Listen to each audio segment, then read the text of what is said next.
How's it going, class? It's me, Mr. Humphrey, and I'm here in my kitchen. Going to talk you through a PowerPoint today on political parties. But before we get started with that, I just want to say, hey, I miss you guys. It's been different staying at home with the little baby, and I would put him on the screen. Maybe down the road I'll show him to you, but he's asleep now. All right, it's late, and I'm doing this to walk you guys through political parties today. It's a really cool time to talk about political parties in class, and if you've watched any of the debates over the last couple of days, you notice that it's pretty crazy. You know, whether you're watching the Republicans or the Democratic debates, both have been very interesting. Both have been very informative, and hopefully you guys are keeping up with those. Also with the primaries are still in full swing, and we're going to continue to see those kind of develop over the next a few days. But we're going to focus today on political parties, and you can see me down here in the corner of your screen, and it's just as awkward for me as it is for you, so trust me. But anyway, we're going to walk through political parties today, and hopefully you guys can kind of enjoy this and get a little bit out of the discussion. If you have questions over any of the PowerPoints or questions over anything that I talk about in class, feel free to email me. You guys all know my email address, but it's jhumphrey@olatheschools.org. But let's get to it. Let's talk about political parties. But before we can kind of dive into the two main political parties of the United States, we need to talk about political ideologies. And the first slide here talks about political ideologies. And if you look at the word ideology, the root word of it is idea. And ideologies are a set of ideas that we have that kind of establish our belief system. When you add the word political to the beginning of it, political ideologies means, you know, what is our stance, what is our views on politics. If you look at the organizer here that I have at the bottom, I have it in a circle, and I'm going to draw here on the screen so you can see this, but most of the time you will see a political ideology scale that is a straight line. Most politicians will tell you that our ideologies, our set of beliefs, are established on a line. Over here on the left, we have liberal. And yeah, awesome. This is not easy. All right. Over on the left, we have liberal. Okay. Over here on the right, we have conservative. I'm just going to put a C. That was a lot easier. And then right here in the middle, we have what's called moderate. All right, moderates. Now, if I were in class, what I would do is I would walk you through the idea of, let's put the two main political parties, the Democrats and the Republicans, on this straight line. And I want you guys to think, as I walk you through this process, where do you believe the Democrats and where do you believe the Republicans fit on this line? As I take my cursor across this line from left to right, I want you guys to, and I'm not there to witness this, but Mr. Pickering can help. I want you guys to tell me where you think the Democrats would fit on this line. Okay, so I'm going to start, and you're going to say stop when you think I should stop. Now, I can't hear you, but I would imagine, based on past experiences, that most of you would think that the Democrats sit somewhere here on the political ideology scale. All right, so we'll put a D for Democrats. I'm going to do the same for Republicans. We're going to go from left to right on this scale. All right, and you're going to tell me where you think the Republicans would sit on the scale. So I'm trusting that you're talking in class a little bit about political ideologies, and you're going to tell me when to stop based on where you think the Republicans fit on the scale. Now, I remind you, we have not talked about these words at all, so you have no comprehension of what a liberal, a moderate, or a conservative is. You've only using your knowledge based on what you've heard. All right, so I'm going to take my cursor, you can see it here, making its way across. And based on past experiences, I would assume that most of you think that the Republican Party sits somewhere here on the political ideology scale. All right, now, I would encourage you not to write this down because based on past experiences, if this is where you guys chose, on where Democrats and Republicans would fit on this political ideology scale, you would be wrong. We have a visitor. His name is Graham. Come here, buddy. He's out of bed, and he wants to say hi. So here he is. Can you say hi? Hi. All right. All right, they're learning about politics. All right, who's our president?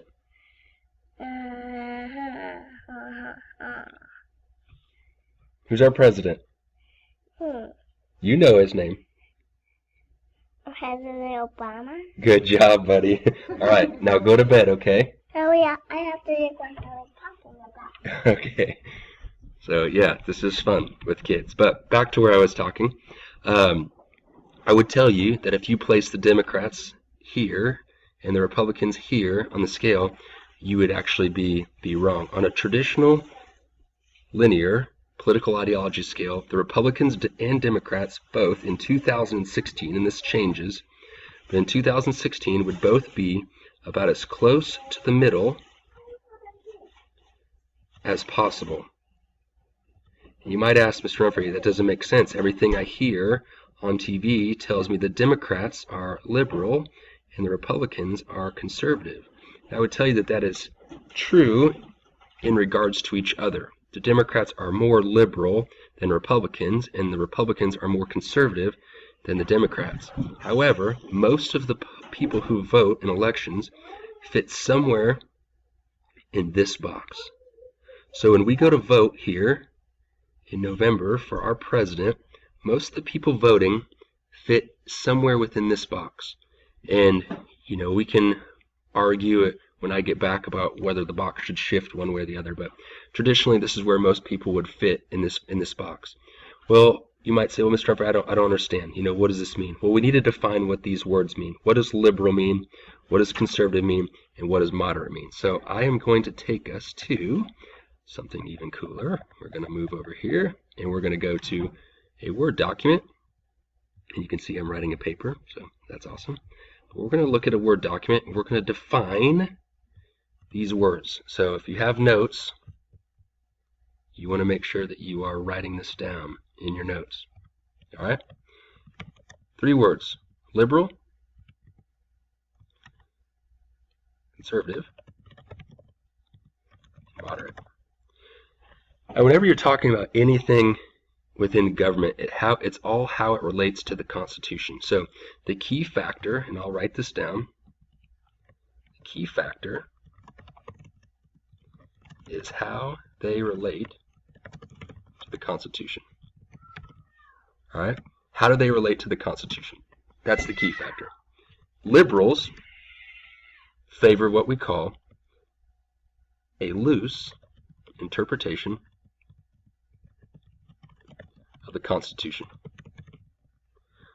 What that means is when a liberal, a true liberal, someone who is on the farthest left side of that scale, when they look at the Constitution, they see gray areas. They allow themselves to interpret the words to their own opinions, to their own feelings.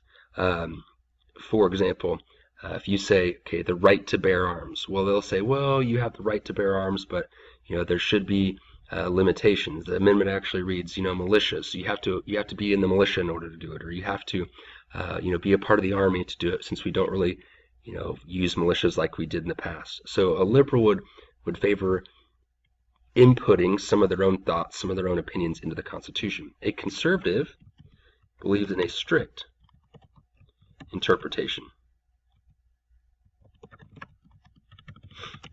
of the Constitution.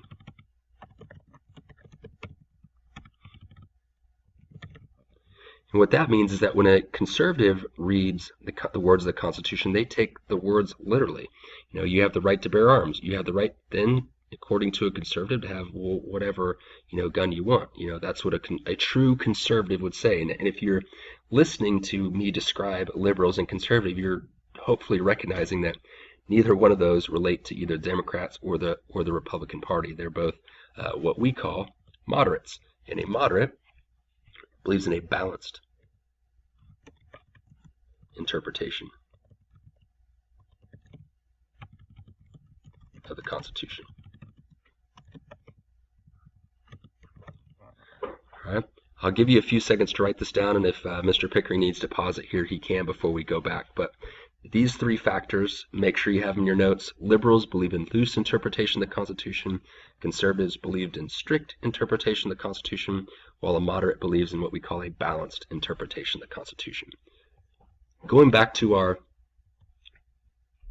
messy little drawing that I've made here, we know that Democrats and Republicans fit here in what we call the moderate area of the political ideology scale, meaning that a Democrat and Republican will never speak in absolutes. They will never say owning a gun is 100% wrong. Or they will never say owning a gun is, or you can own any weapon whatsoever. You could own a nuclear missile if you wanted.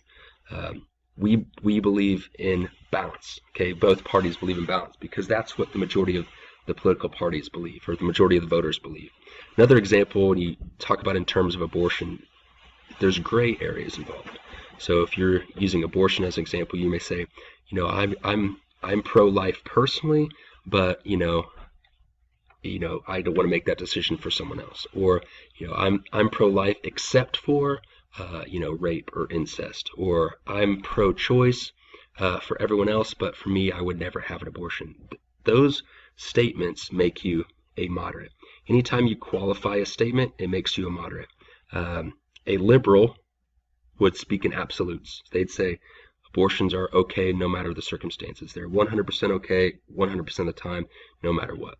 A true conservative would say abortions are 100% wrong all the time, no matter what. They speak in absolutes. Most of us probably speak in, we qualify our statements, and that's what a moderate does. All right, so we will move on to the next slide. Let me erase my ink here. So what is a political party? The definition of political parties are organizations that seek to influence policy by putting their own members into positions of government authority. Their main goal is to win elections. So I want to highlight a couple things in this definition. First off, they're organizations. And if you've watched anything with the debates over the past couple of days, you recognize the fact that they are truly organizations. They are groups of people that have interest in getting their own people into government and positions of government authority. All right, and that's the main thing. They're organizations that seek to influence public policy. That means laws, rules, governmental action, and they do that by putting their own members into positions of government. And again, this is important. Huge star by this. Their main goal is to win elections. So just real quickly, maybe talk amongst yourself or chat with your shoulder partner and understand that if your main goal is to win, you're going to say and could say, and this is people's struggle with political parties, you're going to say and potentially you're going to say whatever it takes to win those elections. Down here at the bottom, I have a question. Are political parties issue-orientated or election-orientated? Meaning, do they believe in the issues or do they believe in the election process? If you look at the two political parties that we have, the Republicans and the Democrats, over the last 200 years that they've had them in our country, they have changed pretty dramatically. Their stances on issues have changed. No one, 20 years ago would have supported same-sex marriage. No one, 20 years ago would have, supported current immigration policies even. One other thing is, you think back to, over 150 years ago, both parties supported slavery in the United States. Their stances on issues change, and thankfully, in most cases, their stances on issues do change. But it just shows you that they are mostly concerned with the election, meaning they change, political parties change based on how people vote. If we want political parties to change, we have to vote. If we want political parties to change their policies, to change their stances on ideas, we have to vote. A great example of this is the election of 2000. The election of 2000, George Bush defeated Al Gore, one of the closest elections since, and the race was really skewed by a third-party candidate named Ralph Nader. And Ralph Nader was able to pull a substantial amount of votes because he talked about the environment and how important it was to protect the environment.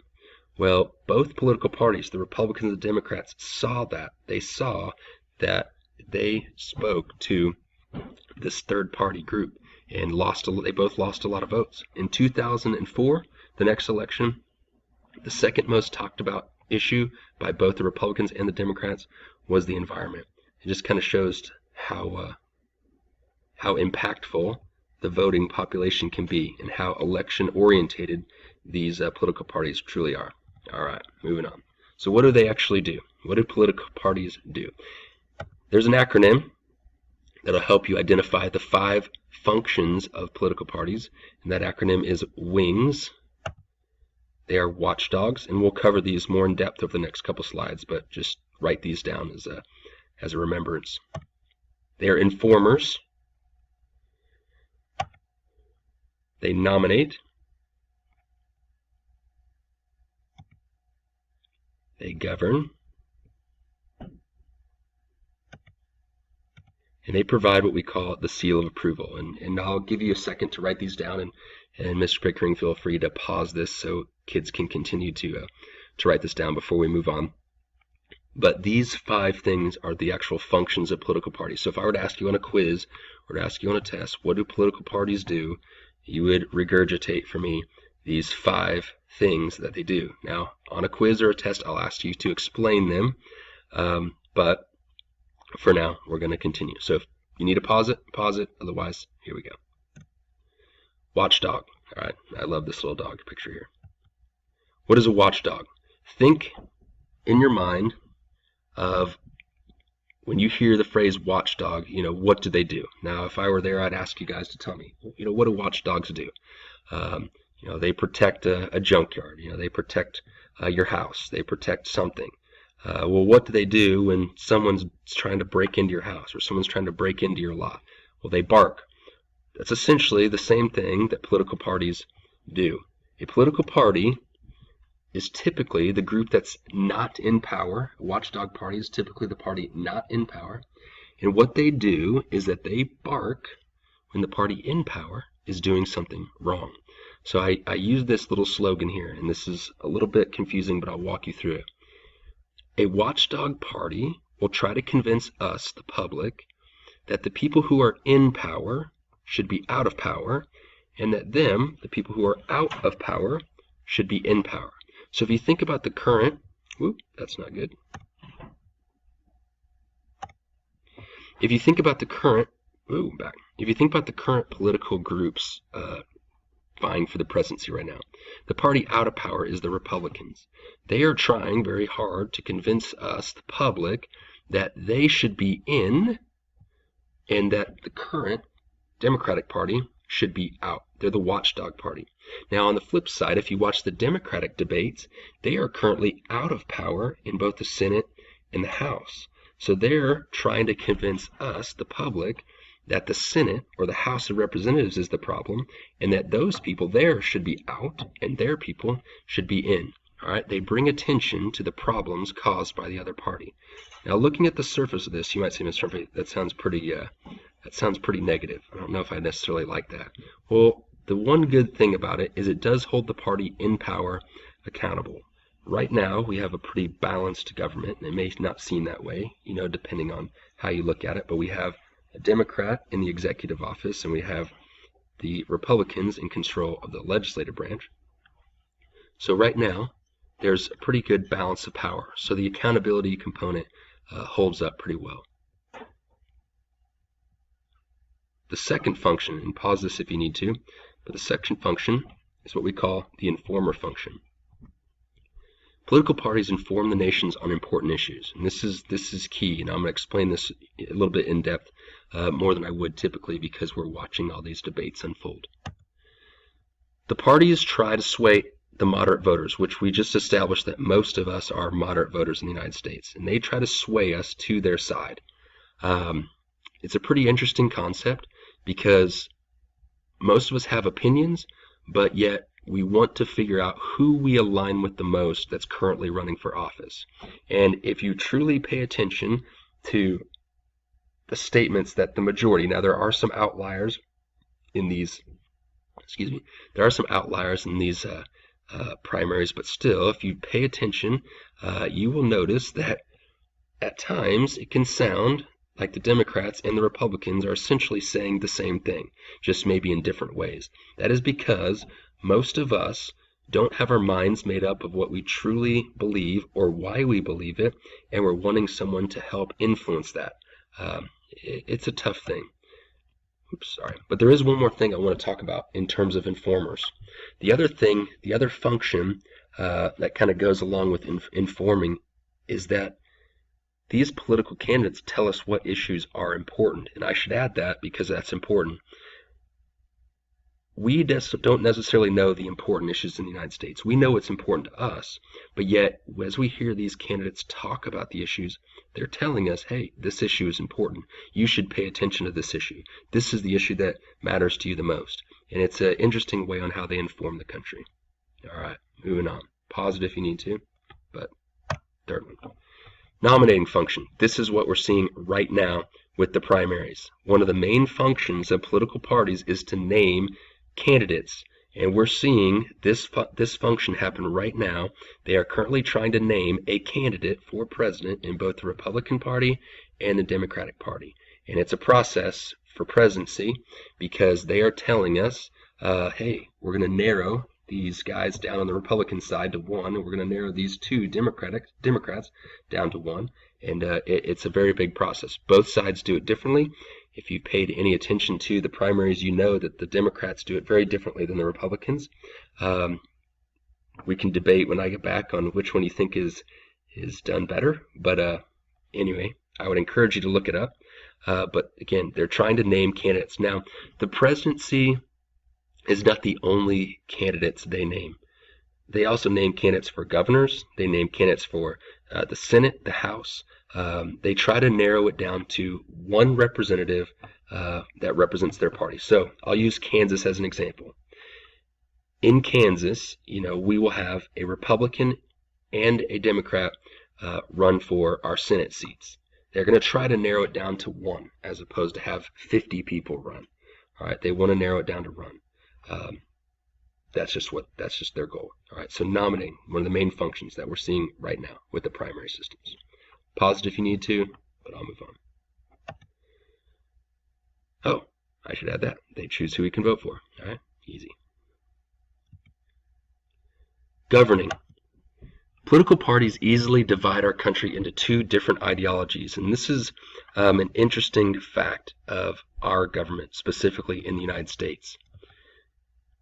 In the United States, we have two political parties. We have the Republicans and the Democrats. And it seems that those are the only two political parties. They're not. We'll show you that here in just a second. But imagine if we had even just 5 political parties. It would take government a lot longer to get things done. And I will argue that government still takes a long time to get things done. But if we had 5 political parties within our government, it would take things astronomically longer. Think about getting a majority with 5 political parties. Nearly impossible. With 2 political parties, it makes things a lot easier. And this is one thing about ideologies that we need to understand. I tried to point at the screen, that didn't really work. All right, but the one thing about ideologies that we need to understand, you might be a Republican or you might be a Democrat, but yet you might still believe some of the things that the other party believes. That makes you human, all right? That's common. That's not uncommon. So just because you say, oh, I'm a Republican, it just probably means you align more with their side than the Democrats. Or if you say I'm a Democrat, same thing. It doesn't mean that you believe every single thing that they believe, all right? So just keep that into mind. One thing we've seen, and this is a huge word you need to understand, and this is a word that we are seeing big time right now with Justice Scalia. If you don't know about Justice Scalia, he was a Supreme Court justice who just died this weekend, and there's lots of conversation about what to do with that vacancy, and we're seeing examples of partisanship show up. So make sure you highlight or star this word. But partisanship means strong support of your party and its policies. Last year in American history, you learned the word nationalism, or overt favoritism of your own country. Partisanship is very similar to nationalism, except you are devoted to your party's cause. All right, you are devoted to your party's cause. You want your party to succeed so badly that you want the other side to fail. All right, that's what partisanship is. All right, pause this if you need to, like I said, but we will continue. Seal of approval. The seal of approval function is also known as the bonding agent function, but the seal of approval says that parties try to give us qualified candidates. Most of us have no idea who these candidates are. They pop up on our screens, a few months before the actual elections take place. But before that, we really don't know who they are. The bonding agent function, the seal of approval function, says, okay, this person that's running for this office, they're a good person. They could do the job. It's an interesting thing, and you might say, well, how can they really do that? Well, it comes down to this: the party's reputation depends on finding qualified candidates. All right, the party's reputation depends on finding qualified candidates. If the Democrats or the Republicans put someone into office that does a terrible job, their reputation suffers. So they want to make sure, going back to the nominating function, they want to make sure that they nominate qualified candidates. And part of that is through the seal of approval function. They're telling us, as honestly a naive voter, that this person running for office is a qualified candidate. All right, so again, pause this if you need to, otherwise we will continue on.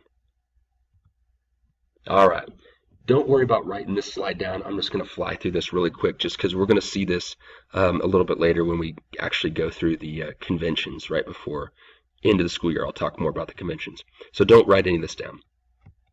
But there are just 4 kind of things that we're seeing right now that if you're watching the debates, you might have heard them talk about. First off, the National Convention. The National Convention will take place during the summers, and it's the moment where the Republicans and the Democrats will both tell us who they are choosing as their presidential candidate. They will also do what's called approving the platform, where they will work together to tell us where they stand on certain issues. And tomorrow, when you guys go to the computer labs, you will look for the platforms of both the Republican and the Democratic parties. It's their stance on issues. All right, that's their goal. It's their stance on issues. The last thing they do is they unite. It's like a big party, all right, where they unite the party. If you've watched the debates, on both sides, the Democrats and the Republicans, things have gotten heated between the two or all the candidates. Backstabbing, name calling, calling people out for statements they've made. They're going to have to mend some bridges, all right, and that's what the convention does. It unites the party.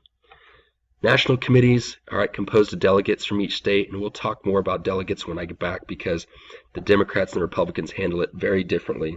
The Democrats have what we call superdelegates, which are people who don't have to abide by the people's vote. They can make up their own decisions. We can discuss if we like that or not, but essentially they have it. If you've watched any of the debates, it's most of them. In fact, most, if not all. There are a few that still have not said who they're voting for, but most of them have declared for Hillary Clinton. So it's causing some uproar there. But the Democrats handle it very differently than Republicans. Republicans do not have superdelegates. The delegates that they elect in the primaries have to vote for who the people tell them to vote for. So, for example, Donald Trump won the primary in New Hampshire. Those delegates have to vote for Donald Trump. They can't change their vote. Anyway, congressional campaign committees raise money for and support congressional and local candidates.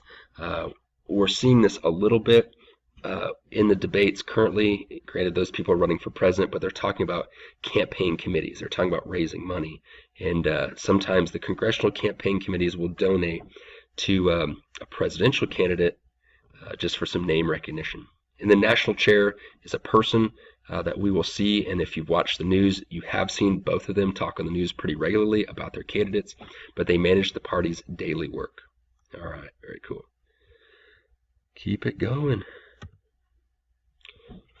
In the United States, we have minor parties. I'm going to pop these up so you can write these really quickly, but I'm going to talk through them and kind of click on some links here.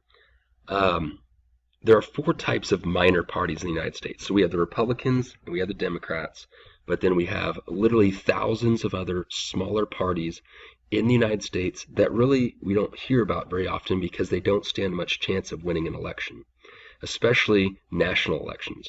They could win a city council member, they could win a maybe a state representative or a state senator, but they're very unlikely, if not impossible, for them to win a election on the national scale. Now we'll talk about, there have been a few that have made their way, and there are currently a few who you might consider themselves to be a minor party in office right this moment. Ideological parties. These minor parties are set on a base of comprehensive set of ideas. Comprehensive meaning that they have a stance on every single issue. These, I say, are typically the most enduring because, like I said, they have a stance on every single issue in the United States. Two of the most famous are libertarians and the Communist Party. You might be surprised to know that we have a Communist Party in the United States, but we do. All right, that's the truth. We have a Communist Party in the United States. Whoops. Sorry, I'll go back. All right, we do. And I'm going to click on this, so don't worry, I'll come back. But I'm going to click on this just to show you an example, Libertarian Party. Sweet. All right, very cool. This is the Libertarian Party website. You guys might have a chance to go to this tomorrow when you're looking for a third party to kind of research. But if I click up here on our party and I click on platform, I can see all of the different things that this party stands for. All right, where they stand on privacy, personal relationships, abortion, crime and justice, self-defense, property, environment, energy, resources, money, financial markets. They have a stance on every single issue. They're called an ideological party. If you have a stance on every single issue and it's outlined in a platform, you are what's called an ideological party. The second type of minor party is a one-issue party. They only address one concern and they avoid all others. One of the most famous was the Free Soil Party. The Free Soil Party's one issue was the to free the slaves in the South during the Civil War. That was their only issue. They tried to get as many people elected to Congress in order to get rid of slavery in the United States. Once slavery was abolished, the Free Soil Party ended. Okay, so that's typically the path of one-issue parties. Once their party gets what they want, they're done. All right, they're done. I would show you this, but they've changed their site. The Pot Party, you can imagine, their one issue was the legalization of marijuana. Their website is pretty hilarious if you want to look at it, but for some reason their party's website has changed and that's not it, so I'm going to skip it. Economic protest parties protest economic conditions. One of the most famous economic protest parties that we've seen to date is what we know as the Tea Party. The Tea Party came out of issues with our economy back in during the first part of President Obama's time in office. The Green Party emerged in order to fix economic conditions.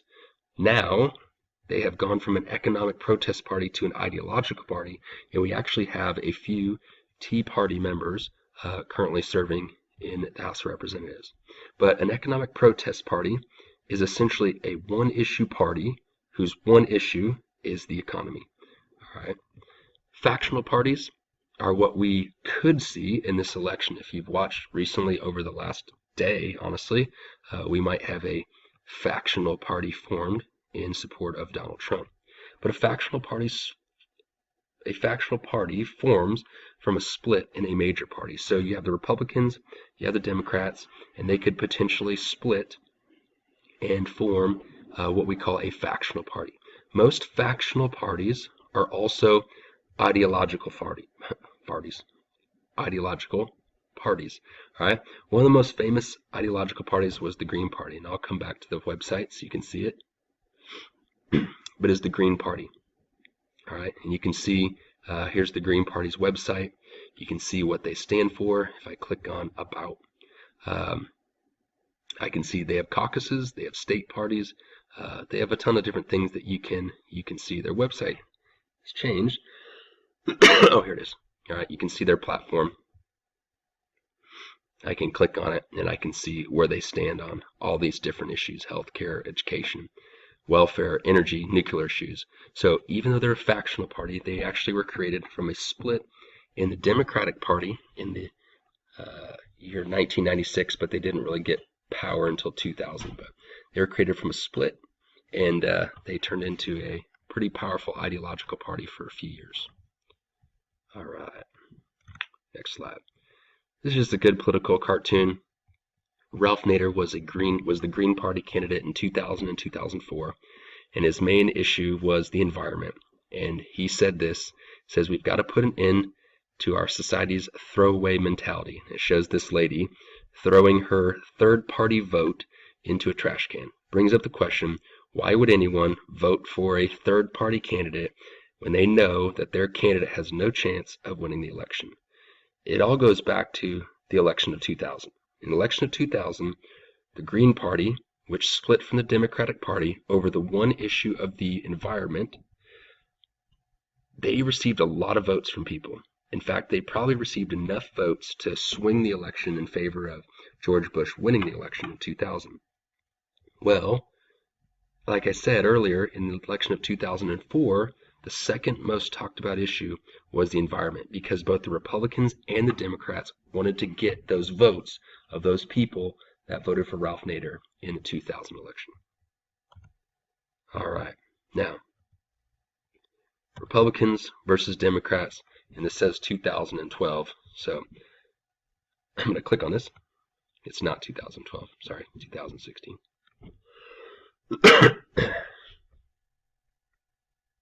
Maybe. Let me pause this. All right, I'm back. All right, sorry about that. Now we're at this website. So it talks about the differences between Republicans and Democrats. And I encourage you, this is a really good website, but I encourage you just to take this with a grain of salt. It is still a public website where people can put in their own opinions, but still, it's a pretty interesting site that tomorrow, if you want to check it out on your own, you're more than welcome to. But if you look here, the philosophy of the Democrats, liberal, but then it gives this quote of left-leaning. That is because they are more liberal than Republicans, but they are not truly liberal. They are left-leaning. They lean left. They're not falling over left. They just lean left. And then as you go down, it gives some of the stances. This is one I want to draw your attention to. Okay, stance on gay marriage. It says that Democrats support. However, some Democrats disagree. It says that Republicans oppose. However, says some Republicans disagree. That shows you how truly moderate both political parties are. All right, same thing with abortion.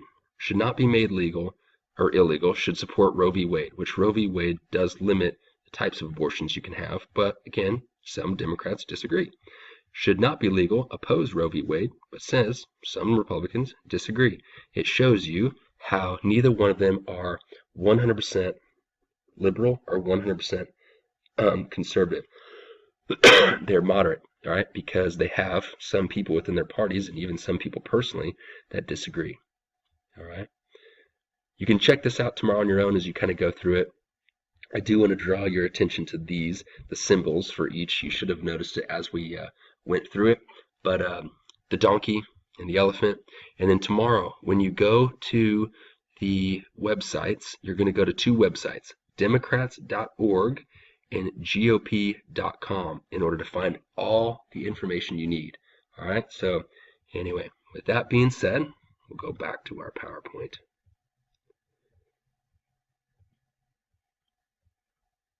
We'll look at this picture one more time. Move my face here.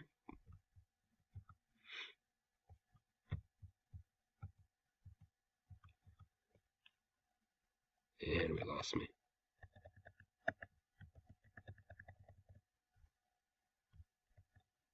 Anyway, with that being said, guys, just want to say, hey, thanks for being awesome. You know, talk about this with yourselves. Ask Mr. Pickering questions.